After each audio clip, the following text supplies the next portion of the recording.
আসসালামু আলাইকুম, সবাইকে স্বাগত।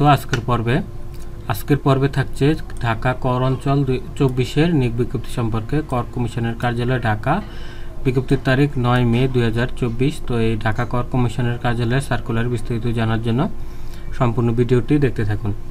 কর অঞ্চল 24 ঢাকার অধীনে 13 থেকে 20 গ্রেড পর্যন্ত বিভিন্ন পদে অস্থায়ী জনবল নিয়োগের জন্য ঢাকা বিভাগের অন্তর্গত নিম্নবর্ণিত জেলার প্রার্থীদের নিকট থেকে অনলাইনে ওয়েবসাইটের মাধ্যমে দরখাস্ত আহ্বান করা যাচ্ছে। অনলাইন ব্যতীত কোনো আবেদন গ্রহণ করা হবে না, অর্থাৎ এখানে এই লিঙ্কের মাধ্যমে আবেদন করতে হবে, অন্য কোনো হাতে বা ডাকযোগে কোনো আবেদন গ্রহণ করা হবে না। তো এখানে মোট 6টি ক্যাটাগরিতে লোক নিয়োগ দেওয়া হবে। প্রথমে কম্পিউটার অপারেটর পদ হচ্ছে 1টি, প্রধান সহকারী পদ 16টি, উচ্চমান সহকারী পদ 12টি, 60 মুদ্রাক্ষরিক কাম কম্পিউটার অপারেটর 19টি, অফিস সহকারী কাম কম্পিউটার মুদ্রাক্ষরিক 20টি, অফিস সহায়ক পদ হচ্ছে 22টি। তো এখানে ঢাকা বিভাগের সকল জেলার মানুষ আবেদন করতে পারবেন। তো কম্পিউটার অপারেটর পদ হচ্ছে গ্রেড হচ্ছে 13, বেতন 11,200 টাকা থেকে 26,590 টাকা। এই পদের জন্য আপনাকে বিজ্ঞান বিভাগে স্নাতক পাস হতে হবে, আর কম্পিউটার টাইপিং হতে হবে বাংলা 25 শব্দ, ইংরাজি 30 শব্দ প্রতি মিনিটে। তাহলে আপনি এখানে আবেদন করতে পারবেন। স্ট্যান্ডার্ড অ্যাপটিটিউড টেস্টে উত্তীর্ণ হতে হবে। আর ঢাকা বিভাগের সকল জেলা এখানে আবেদন করতে পারবেন, অন্য কোনো জেলার মানুষ এখানে আবেদন করতে পারবেন না। নারী পুরুষ সকলে আবেদন করতে পারবেন। 2 নম্বরে প্রধান সহকারী, বেতন 11,000 টাকা থেকে 26,590 টাকা, পদ হচ্ছে 16টি। এই পদের জন্য আপনাকে যে কোনো বিষয়ে 2য় শ্রেণীতে স্নাতক পাস হতে হবে। ইমেল কম্পিউটারের বেসিক ট্রেনিং থাকতে হবে, ইমেল চালানোর দক্ষতা থাকতে হবে, তাহলে আপনি এখানে আবেদন করতে পারবেন। 3 নম্বর উচ্চমান সহকারী পদের গ্রেড হচ্ছে 14, বেতন 10,200 টাকা থেকে 24,680 টাকা, পদ হচ্ছে 12টি। যোগ্যতা হচ্ছে আপনাকে যে কোনো বিষয়ে স্নাতক পাস হতে হবে। তারপরে হচ্ছে কম্পিউটার ট্রেনিং কোর্স থাকতে হবে, ওয়ার্ড প্রসেসিং, ইমেল ফ্যাক্স পরিচালনা দক্ষতা থাকতে হবে। তারপর হচ্ছে 60 মুদ্রাক্ষরিক কাম কম্পিউটার অপারেটর, এটারও বেতন গ্রেড 14, বেতন 10,200 টাকা থেকে 24,680 টাকা, পদ হচ্ছে 19টি। এই পদের জন্য আপনাকে 2য় শ্রেণীতে স্নাতক পাস হতে হবে। কম্পিউটার চালানোর দক্ষতা থাকতে হবে, ফ্যাক্স মেশিন চালানোর দক্ষতা থাকতে হবে, 60 লিপির করতে হবে, বাংলা 25 শব্দ, ইংরাজি 70 শব্দ, 45 শব্দ 70 শব্দ, আর ইংরেজি টাইপিং হতে হবে বাংলা 25 শব্দ, ইংরাজি 30 শব্দ প্রতি মিনিটে। তাহলে আপনি এখানে আবেদন করতে পারবেন। আর 5 নম্বর রয়েছে অফিস সহকারী কাম কম্পিউটার মুদ্রাক্ষরিক, গ্রেড হচ্ছে 16, বেতন 9,300 টাকা থেকে 22,490 টাকা, পদ হচ্ছে 20টি।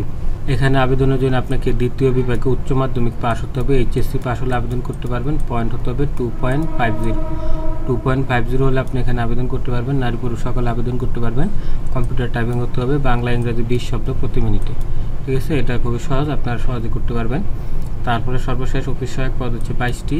এসএসসি পাস হলে আপনারা আবেদন করতে পারবেন। 1 পয়েন্ট হলে এখানে আবেদন করতে পারবেন। নারী পুরুষ সকলে আবেদন করতে পারবেন। ঢাকা বিভাগের সকল জেলার মানুষ আবেদন করতে পারবেন।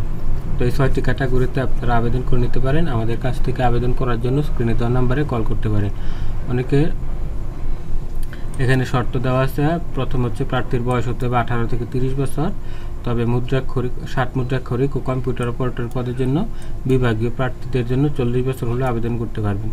2 নম্বর হচ্ছে আপনি যদি কোনো সরকারি প্রতিষ্ঠানে চাকরি করে থাকেন তাদের অনাপত্তি নিয়ে পত্র নিয়ে আপনাকে আবেদন করতে হবে এবং ভাইবার সময় মৌখিক এনওসি মূল কপি দেখাতে হবে। তারপর হচ্ছে আপনার মুক্তিযোদ্ধা কোটা থাকলে তা উল্লেখ করতে হবে। তারপর হচ্ছে এখানে আপনার আরও কিছু দেওয়া আছে যে প্রার্থীর কী মৌখিক পরীক্ষার সময় কী কাগজপত্র দিতে হবে, যে শিক্ষাগত যোগ্যতা সনদ, চেয়ারম্যান সার্টিফিকেট, চারিত্রিক সার্টিফিকেট, তারপর হচ্ছে অন্য কোটা থাকলে কোটার কাগজপত্র, জাতীয় পরিচয়পত্র, অনলাইনের আবেদনপত্র এবং অ্যাডমিট কার্ড, তারপর হচ্ছে শারীরিক প্রতিবন্ধী বা অন্য কোটা থাকলে কোটার কাগজপত্র দিতে হবে, মূল কপি দেখাতে হবে ভাইভাতে। তারপর 11 নম্বরে পরীক্ষার লিঙ্কটা দেওয়া আছে আবেদনের tax24.telestock.com.bd। এই লিঙ্কে ঢুকে আপনাদেরকে আবেদন করতে হবে। আবেদনটি শুরু হবে 25 মে 2024 সকাল 10টা। আবেদনের শেষ তারিখ 29 মে বিকাল 5টা। এই সময়ের মধ্যে আপনাদেরকে আবেদন করতে হবে। যারা আবেদন করতে পারেন এখান থেকে আবেদন করে নেবেন, আর যারা আবেদন করতে পারেন না বা অনেক দূরে বারবার দোকানে গিয়ে আবেদন করতে হয়, বাজারে গিয়ে, তারা চাইলে ঘরে বসে আমাদের কাছ থেকে আবেদন করে নিতে পারেন। আবেদন করার জন্য স্ক্রিনে দেওয়া নাম্বারে কল করুন। আবেদনের জন্য ছবি হবে 300x300 পিক্সেল, স্বাক্ষর হবে 300x80 পিক্সেল, তাহলে আপনি এখানে আবেদন করতে পারবেন। ঠিক আছে, আবেদনের পরীক্ষার ফিটা দিতে হবে 72 ঘন্টার মধ্যে। 1 থেকে 5 নং পদের জন্য 223 টাকা আর 6 নং পদের জন্য 112 টাকা 72 ঘন্টার মধ্যে জমা দিবেন। 72 ঘন্টার মধ্যে জমা না দিলে টাকাটা আপনার আবেদনটি বাতিল হয়ে যাবে। তো যারা আবেদন করবেন টাকাটা তাড়াতাড়ি জমা দিয়ে দিবেন। আর আবেদন করতে গিয়ে কোনো সমস্যা হলে 121 নাম্বারে কল করে বিস্তারিত জেনে নিতে পারবেন। তো আজকের ভিডিওটি এখানে শেষ করছি, দেখা হবে আগামী পর্বে। সেই পর্যন্ত সবাই ভালো থাকবেন। আল্লাহ হাফেজ।